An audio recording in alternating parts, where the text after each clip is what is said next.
Hi, welcome to today's On This Day in Tudor History with me, Claire Ridgway.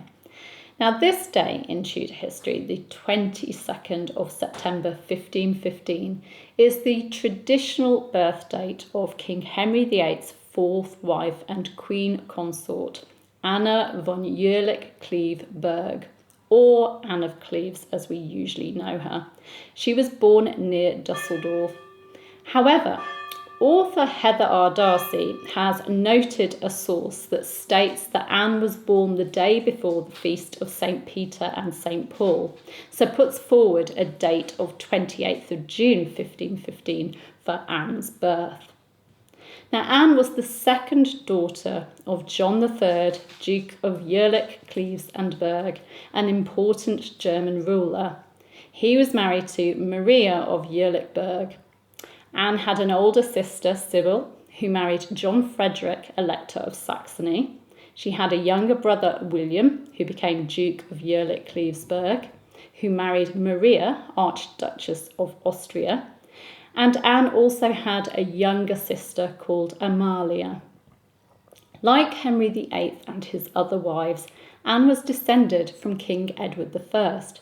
But historian Elizabeth Norton also notes that on her father's side, Anne was closely related to King Louis XII of France. In 1527, Anne's father arranged for Anne to marry Francis, the heir of the Duke of Lorraine. This betrothal ended up being broken up when Anne's brother, who became Duke of Cleves on the death of his father in 1538, refused to give up the territory of Guelders to the Duke of Lorraine in 1539. The Schmalkaldic League, an alliance of Lutheran princes established by Anne's brother-in-law, John Frederick I, Elector of Saxony, had been trying to establish a relationship with England in the late 1520s, and in 1531 sent ambassadors to Henry VIII. Anne's father had also been involved with marriage negotiations with England in 1530, but Henry VIII was far more interested in marrying Anne Boleyn.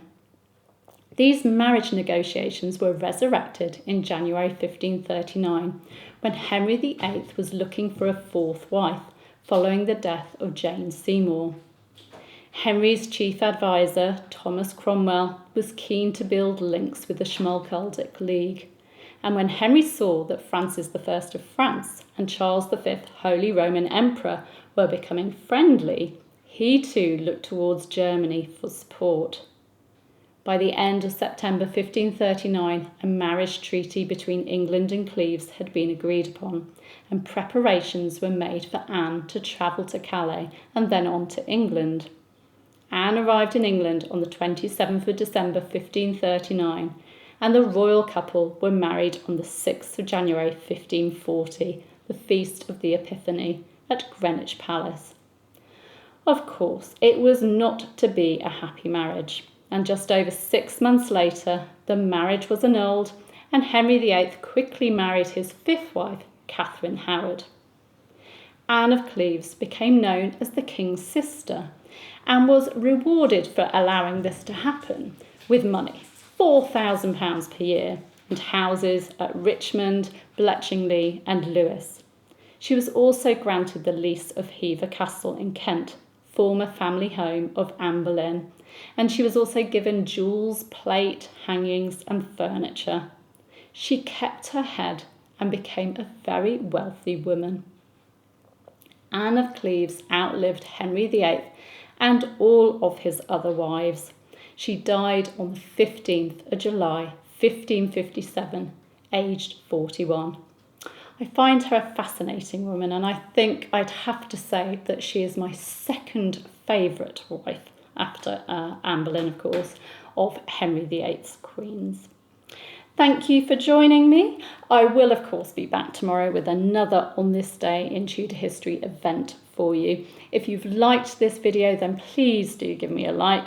You can subscribe to the channel by clicking round about there, and you can, of course, hit the bell to be notified as videos go live. Thank you for following. Bye-bye.